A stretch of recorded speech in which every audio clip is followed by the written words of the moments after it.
Bom dia, pessoal. Para quem não me conhece, meu nome é Cláudio Sabino. Sou advogado constitucionalista e juiz filósofo cristão. Hoje, notadamente, dia 15 de julho de 2024, finalzinho de uma manhã de segunda-feira, portanto, estou voltando aqui para fazer mais um vídeo complementar ao recurso extraordinário 635.659 da Lavra do Supremo Tribunal Federal, para quem há 2 semanas o Supremo Tribunal Federal concluir o julgamento do respectivo recurso no sentido de autorizar o uso e porte de maconha até o limite de 40 gramas.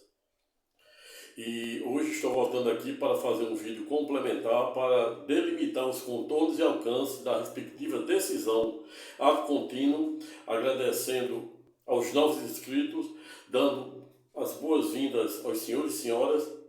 ao presente canal da Cidadania, canal 3D ou 3 Dimensões. Hoje, diversamente dos demais vídeos, irei tentar pelo menos em tese fazer um vídeo mais sintético, o curto, apenas para falar um pouco das consequências processuais no âmbito do direito penal, acerca do que ficara pacificado no bojo do recurso extraordinário 635.659. Ato contínuo, fazendo uma rememoração, remontando o último vídeo, para quem falei que o Supremo Tribunal Federal havia formado já 5 votos a 5-4-3, e agora formou definitivamente maioria há 2 semanas, no sentido de autorizar o uso e porte de maconha até o limite de 40 gramas. Mas o que mais me chamaram a atenção, que merece destaque no presente julgado, é exatamente as críticas que o Supremo Tribunal Federal vem sofrendo em relação ao respectivo julgado. Muitos céticos falando que o Supremo Tribunal Federal estava, em tese, invadindo a competência do Congresso e, por via reflexa, ferindo o clássico princípio federativo da independência dos poderes. E fora exatamente esta a razão pela qual, no dia de hoje, resolvi fazer um vídeo complementar dos contornos e alcance e das consequências processuais no âmbito do direito penal, com base na finalização do respectivo julgamento. Ato contínuo iniciando no sentido de lembrar que o artigo 28 da Lei 13.343 de 2006 que fora ipsilis, ou seja, literalmente objeto de deliberação pelo Supremo Tribunal Federal para saber se o artigo 28, que trata do uso e porte de drogas, notadamente da maconha, seria em tese constitucional ou inconstitucional. Mas há 2 semanas o Supremo Tribunal Federal, para quem certa feita Rui Barbosa disse ter a faculdade de errar por último, pacificara dada temática, até que ulteriormente o Congresso Nacional quem tem a legítima competência de regulamentar dada matéria, possa, dentro de um prazo razoável, segundo a própria decisão, deliberar e traçar os contornos e alcances para adequar a legislação infraconstitucional à decisão do recurso extraordinário 635.659. Dito isto, e para que o bem individual em tese não fique maior do que eu pretendo, desde já convido os senhores e senhoras a se inscrever no presente canal. Se gostar do presente vídeo, dê o seu like e aperte o sininho para ser avisado para os próximos vídeos que serão postados, que não serão poucos. E se inscreva no presente canal, convidando o maior número de pessoas para fazer o mesmo, para diariamente continuarem a ter a oportunidade de poder ter acesso a videoaulas que eu delibero acerca do que vem sendo julgado e pacificado pelo STJ e o Supremo Tribunal Federal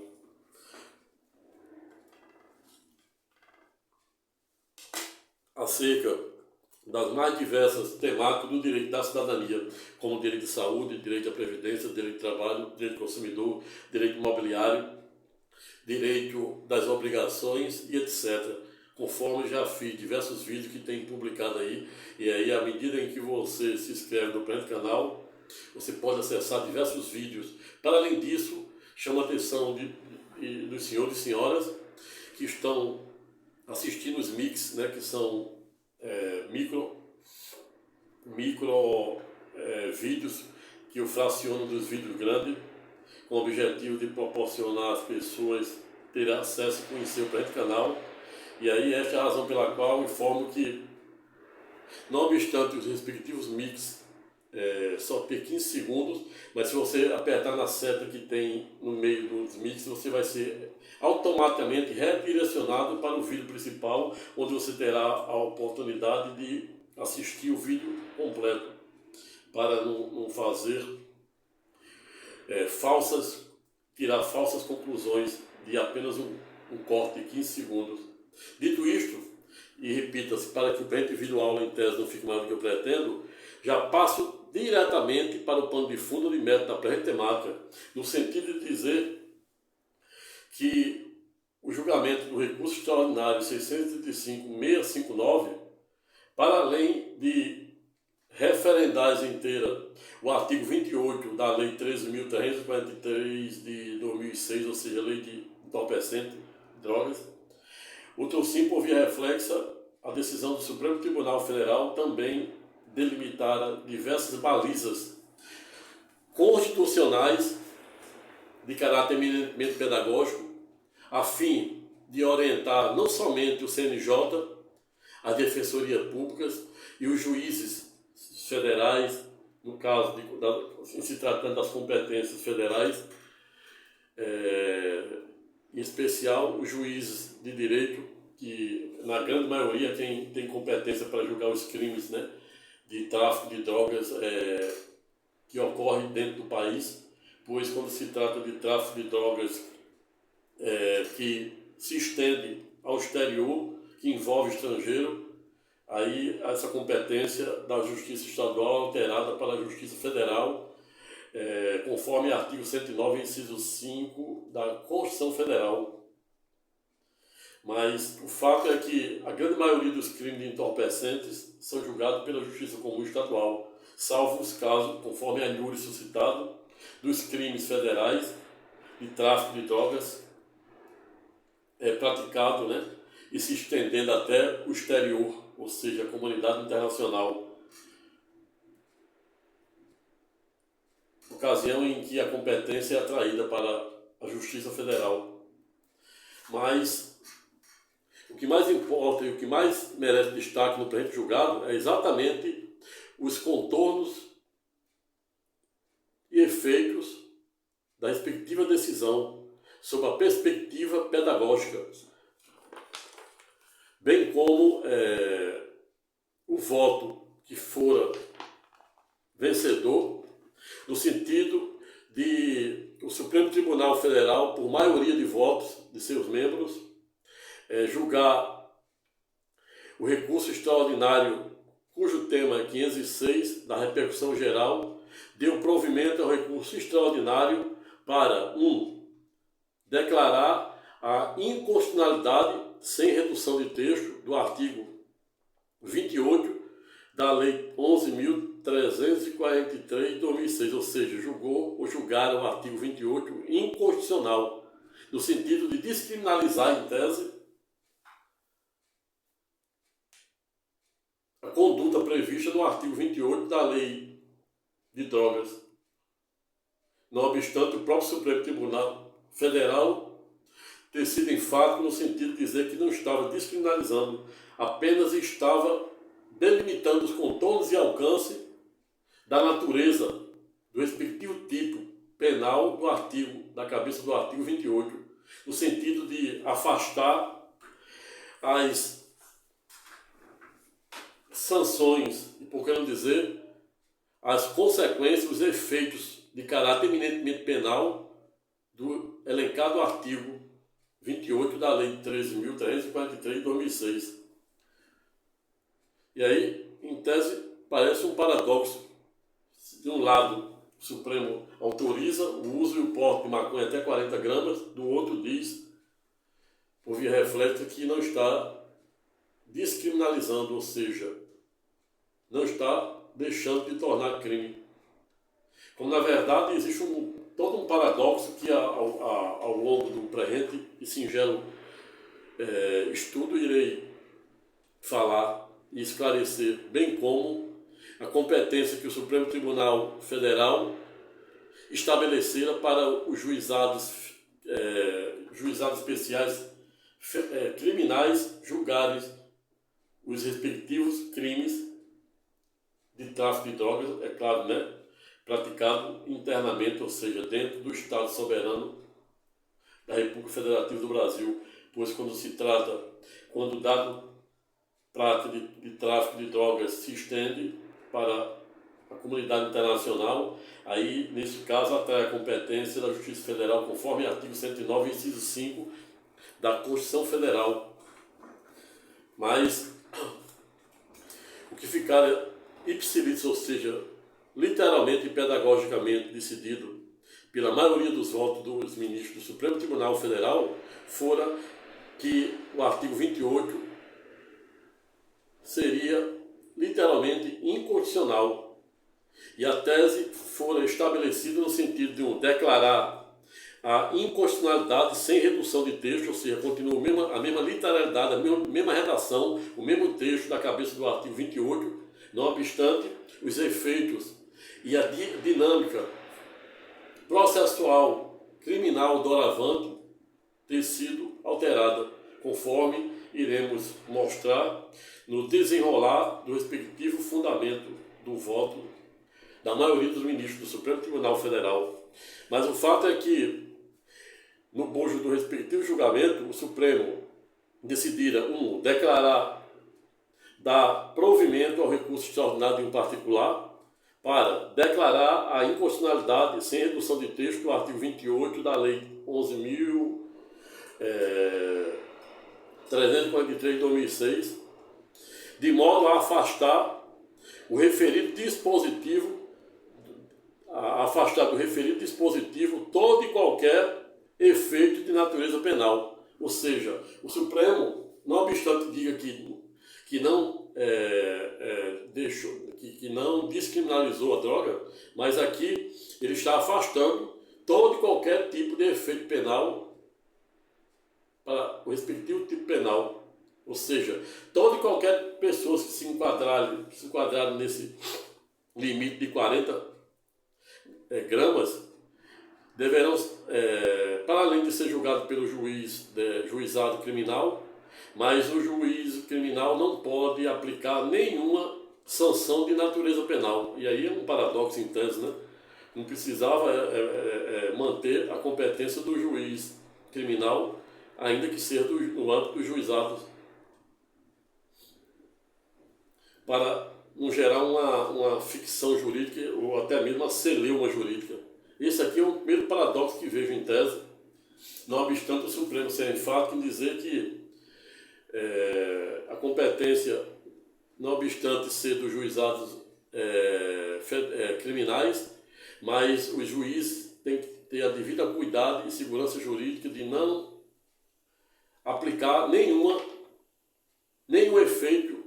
eminentemente penal, ou seja, como reincidência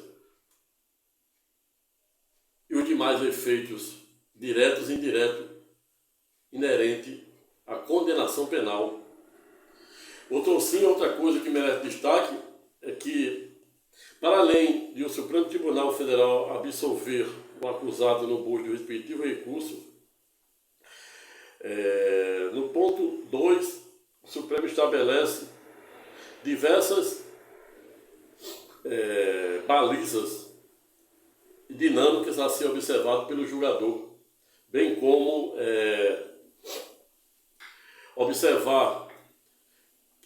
nas hipóteses em que o acusado, mesmo tendo sido pego com 40 gramas, não existe, se faça presente, né, ao revés, os pressupostos para configurar a tipicidade do tráfico, bem como balança, contabilidade e demais pressupostos, né, que configuram o tipo penal de tráfico de drogas. Por via reflexa, da mesma forma que o Supremo Tribunal Federal estabelecera que, mesmo que determinado usuário seja pego com um limite de 40 gramas, o juiz deve analisar se estão ou não presentes os pressupostos que configuraria em tese a conduta de tráfico. Por via reflexa, me chamaram também a atenção que no mesmo julgamento o Supremo também estabelecera que mesmo que algum usuário seja pego com uma quantia superior a 40 gramas, com efeito, o juiz também, competente para analisar o respectivo processo, deverá ter a devida cuidado para ver se ele não se enquadra na condição de usuário, não obstante ter ultrapassado os 40 gramas, e isso, em tese, gera uma insegurança jurídica. Se o objetivo era gerar balizas de caráter eminentemente objetivo, quando o Supremo dá 2 pesos e 2 medidas, ou seja, da mesma forma que dá a faculdade ao juiz, a discricionalidade ao julgador de entender que mesmo a pessoa portando a quantidade ao limite de 40, ele pode também se enquadrar, se estiver presente, é óbvio, né? Os pressupostos do tipo penal de tráfico. Em ato contínuo, o Supremo Tribunal Federal também abre uma exceção, por que não dizer um paradoxo, quando também permite que o julgador, ao analisar determinado caso concreto, individualizar determinada conduta, ele também, não obstante o acusado tenha sido pego com quantia superior a 40 gramas, mas se o julgador entender em tese que ele é um usuário, ele pode desconsiderar a quantidade e tipificá-lo como usuário, e aí ser submetido às medidas eminentemente de caráter administrativo. Vejo isso com muitas reservas e entendo que isso gerará uma grande celeuma jurídica, porque se o objetivo do respectivo julgado era gerar critérios de caráter eminentemente objetivo, na hora que o Supremo Tribunal Federal dá com a mão e tira com a outra, cria uma celeuma jurídica, com devido respeito de todas as vênias de estilo, aqueles que pensam em sentido contrário.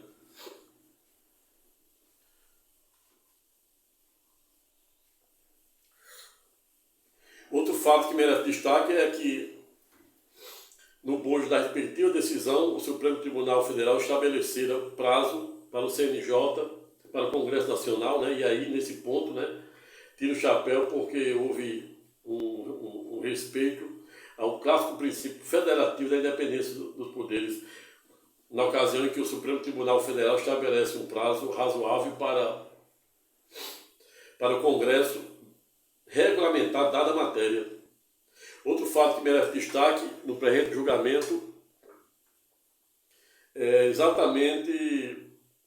as medidas de caráter eminentemente pedagógicas dirigidas ao CNJ, no sentido de formar mutirões junto às defensorias públicas, Ministério Público, estaduais, federais, para analisar milhares e milhares de processos, né, de pessoas que se enquadram dentro das balizas ali estabelecida no bojo do respectivo julgado. Não obstante, no ponto, ter que ressaltar que, dada a escassez, né, de procuradores, né, notadamente de defensores públicos, né, para atender dada demanda, demandará de contratação de advogado da ativa para poder dar conta, e muitas pessoas, né, que se enquadram dentro dos contornos e alcances da decisão, se não puder pagar um advogado particular, deve recorrer às respectivas defensorias públicas do Estado, quando se tratar de competência estadual, e a Defensoria Pública da União, quando se tratar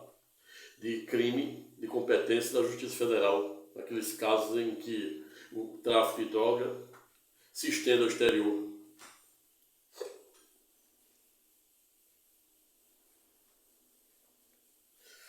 Ademais, que ficaram estabelecidos, são medidas socioeducativas, medidas de tratamentos ambulatoriais,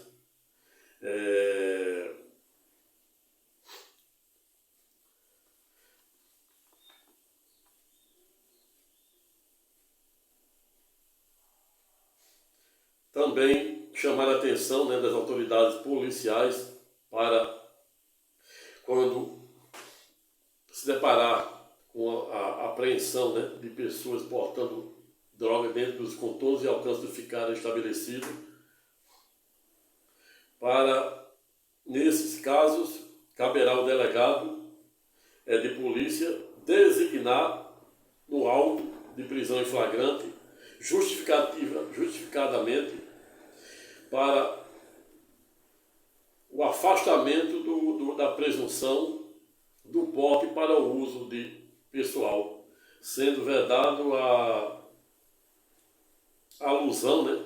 a critério subjetivo arbitrário, não obstante a própria decisão em tese com devido respeito também gerar um paradoxo, né, de caráter bem subjetivo, quando, por exemplo, estabelece, né, um limite de 40 gramas e em ato contínuo mitiga ou relativiza que esse limite de 40 gramas, se o julgador observar que, mesmo que a pessoa ultrapasse, mas que ele não tem os demais pressupostos que configure o tráfico, ele pode ser enquadrado como usuário. Da mesma feita também como mitiga ou relativiza no caso de pessoas que, não obstante, não tenha sido pego com uma quantidade até o limite de 40, mas se o julgador também, em tese, entender estar presente os demais pressupostos, como balanço, contabilidade, etc., intenção, comércio, de traficar a droga, ele também, mesmo que tenha sido pego dentro do limite, até menos do que 40 gramas, ele pode também ser enquadrado como traficante. E isso, para mim, gera um paradoxo. Por quê? Porque, mutatis mutandis, se era para criar critérios eminentemente de caráter objetivo, aqui criou critérios mais subjetivos do que a própria lei. Ou seja, gerou uma presunção eminentemente relativa, que pode ser, que a depender do critério do julgador, entender ou não se é tráfico. Não vejo que mudou ou mudaram muita coisa sobre esse cenário. Entendo que isso gerará uma insegurança jurídica, para não chamar de um paradoxo.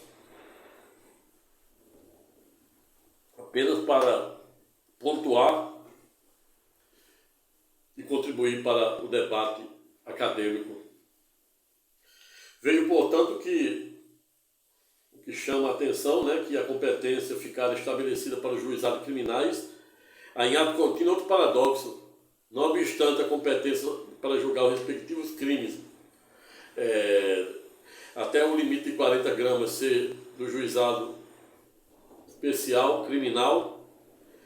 todavia, o próprio Supremo Tribunal Federal diz que o respectivo juiz não pode adotar na sentença, nenhum efeito de caráter eminentemente penal. E isso, em tese, gera um paradoxo, porque o artigo 28 já disciplinava sobre essa temática, o juiz já tinha essa discricionalidade.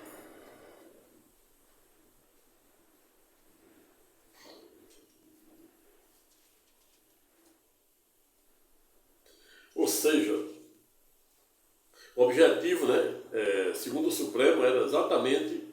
gerar um efeito prático, pois o Ministério Público tem fontes do Ministério Público Federal que diz que existem pessoas dentro dessas condições, presos provisórios, outros condenados, prisões cautelares, muitas, a maioria, dado a escassez, né, falta de defensores e o grande número de presos, né, nesse sistema, nesse tipo penal.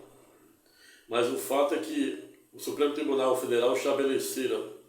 prazo para o Congresso legislar sobre regulamentar dada matéria. Também determinaram que o CNJ crie mutirões com as defensorias públicas, o Ministério Público Estadual, Federal,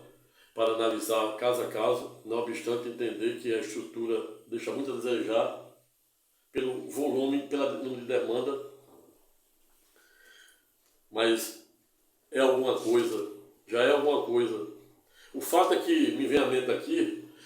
quando certa feita, os grandes protagonistas, né, do direito, bem como, notadamente da filosofia do direito, falavam sobre o crime, Marx, quando o Estado a falar sobre o crime, disse que o crime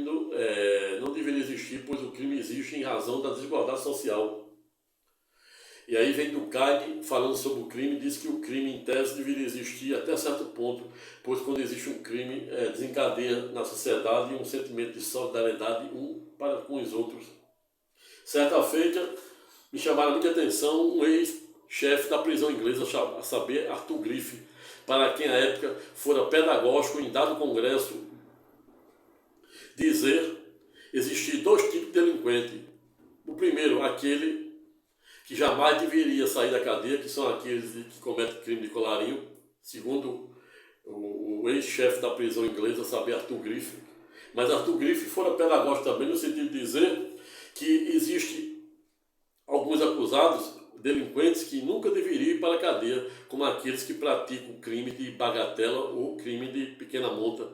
como também fora desenvolvido pelo grande jurista alemão com projeção internacional, a saber, Sua Excelência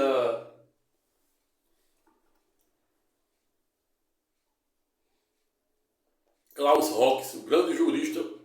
Klaus Hockes, que tem projeção internacional, um dos grandes protagonistas dos crimes da bagatela, o crime de pequena monta, remontando, né, aquela tese defendida por Arthur Griffith, ex-chefe das prisões inglesas, no sentido de dizer existir dois tipos de delinquentes, aquele que jamais deveria sair da cadeia, aqueles que cometem crime de colarinho branco, por exemplo, colarinho branco, não somente colarinho branco na política, mas também pessoas, né, juízes que vendem sentenças, embargadores, ministros que vendem sentença. Segundo Arthur Griffith, esses jamais deveriam sair da cadeia. Como também aqueles que jamais deveriam ir para a cadeia, aquele que rouba uma galinha, um pão, que o filho está morrendo de fome. Não obstante, né? Nada justificar. Ninguém pode querer combater o crime cometendo e legitimando outro crime. Pena para destacar. Mas no bojo do respectivo julgado, o Supremo também Federal estabeleceram, né, algumas balizas para o juiz nas audiências, nas clássicas audiências de custódia criadas pelo CNJ, avaliar as razões, né, invocadas para o afastamento da presunção de porte para o uso próprio, ou seja, a presunção que em tese, tanto para o bem como para o mal, é relativa. Ela não é juriex, ela é juristante, ou seja, relativa. É uma presunção relativa, tanto para menos como para mais, tanto para o bem como para o mal. E aí, mais uma vez, né, fica a critério do quê? Da discrecionalidade do juiz, que é livre a julgar de acordo com o seu entendimento. Ademais,